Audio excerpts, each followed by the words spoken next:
Student, welcome to bio class. और आज हम पढ़ेंगे परमानेंट टिश्यू के अगले टॉपिक पे जो है कॉलेनकाइमा। कॉलेनकाइमा जनरली बोला जाए तो ये हार्ड टिश्यू होते हैं, काफ़ी रफ हो जाते हैं। तो ये एक तरह से इनके जो अगर कैरेक्टरिस्टिक देखें तो पहला होता है ये लिविंग टिश्यू होते हैं। कॉलेनकाइमा भी लिविंग टिश्यू होता है। Cell is irregularly thickened at corner due to the deposition of cellulose, pectin and hemi cellulose. ये हेमी सेल्यूलोज, पैक्टिन और सेल्यूलोज के मिल के बने हुए होते हैं और जो कॉर्नर होता है वो उनका कॉर्नर में सबसे ज़्यादा ये पाए जाते हैं। ठीक है, पैक्टिन, सेल्यूलोज और hemicellulose. Little intercellular space होता है। इनमें क्या होता है कि अभी हमने जब पैरेन्काइमा के टिश्यू के बारे में जस्ट अगले वीडियो में जब पढ़ा था पिछले क्लास में, तो उसमें क्या हो रहा था कि सेल्स जो थी उनके बीच में क्या हो रहा था कि जो टिश्यू थे या सेल्स थे तो उनके टिश्यू के बीच में बहुत इंटरसेल्युलर स्पेस क्या था, लार्ज था, काफ़ी बड़ा था। पर इसमें ये क्या होगा, ये काफ़ी छोटा हो जाएगा और इसमें जो कनेक्ट रहेंगे टिश्यू वो बहुत ही ज़्यादा स्ट्रांगली बाउंडिंग रहेंगे। ठीक है, क्लियर हो रहा है। तो अब इसके फंक्शन को देखते हैं। तो इस तरीके से यहाँ पे स्ट्रक्चर भी बना हुआ है। फंक्शन अगर देखें तो provide mechanical support that allow easy to binding in various part of plant without breaking। ठीक है, क्या बोलता है कि जो प्लांट के जो पार्ट होते हैं वो बिना ब्रेक किए ईजिली वो क्या होते हैं, सपोर्टिंग, बिना सपोर्ट के वो मैकेनिकल सपोर्ट देता है और वो ईजिली बाइंडेड रहते हैं, एक दूसरे से जुड़े हुए होते हैं प्लांट के जो पार्ट होते हैं और वो ब्रेक नहीं होते। ठीक है, तो इसी की वजह से होता है आपका कॉलेनकाइमा की वजह से। कॉलेनकाइमा एक और इम्पॉर्टेंट वर्क करता है, provide mechanical support growing plant of plant such as young stem and the petiole of leaf. तो ये क्या करते हैं कि लीफ के जो पेट्यूल होते हैं, मतलब लीफ के पास जो एक पेट्यूल बर्थ करता है जो बाद में बर्ड या फ्लावर में कन्वर्ट होता है या फिर ब्रांच बनाते हैं, तो इनमें इनको एक मैकेनिकल सपोर्ट देता है और साथ ही साथ प्लांट के ग्रोइंग में एक सपोर्ट देता है। इसको किसी की ज़रूरत नहीं पड़ती है खड़े रहने के लिए। क्लियर हो रहा है। ठीक है, आगे आते हैं स्कैरेनकाइमा पे। तो स्कैरेनकाइमा एक तरह का डेड टिश्यू होता है। डेड टिश्यू और स्ट्रक्चर आपको इस तरीके से फिलामेंट जैसा दिखाई देगा।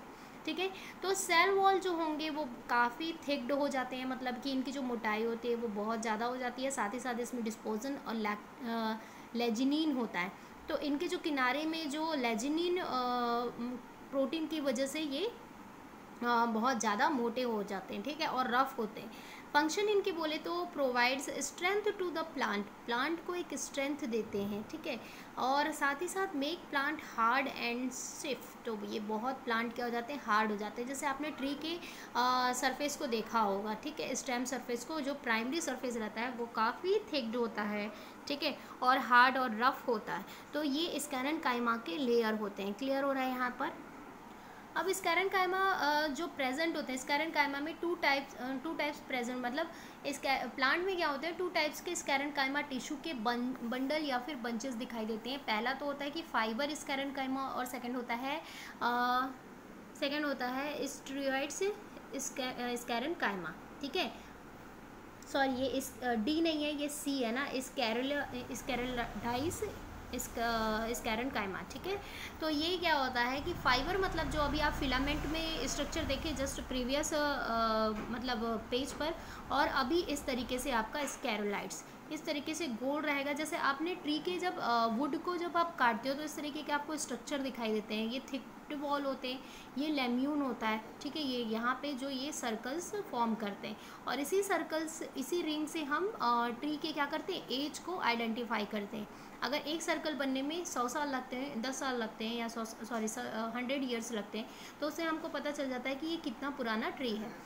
Fibre are elongated and the pointed cells grouped together to form क्या है, स्ट्रैंड्स। क्लियर हो रहा है, इस तरीके से स्ट्रैंड्स फॉर्म करते हैं। साथ ही साथ it is spherical oval highly thickened dead cell.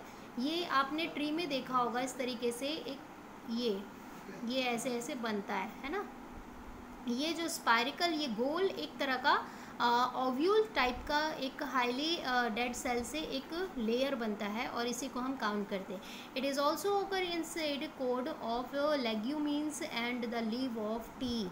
तो ये टी में भी दिखाई देता है और लेग्यूमिन मतलब ये आपके सीड कोड में भी फॉर्म करता है ये डेड सेल. ठीक है, सीड कवर के लिए फॉर्म करेगा, जैसे आपका अखरोट है और ये सब है ना, ब्रेन नट्स है. तो यहाँ पे आपका टिश्यू का जो इम्पॉर्टेंट परमानेंट टिश्यू का जो टॉपिक है वो कंप्लीट होता है.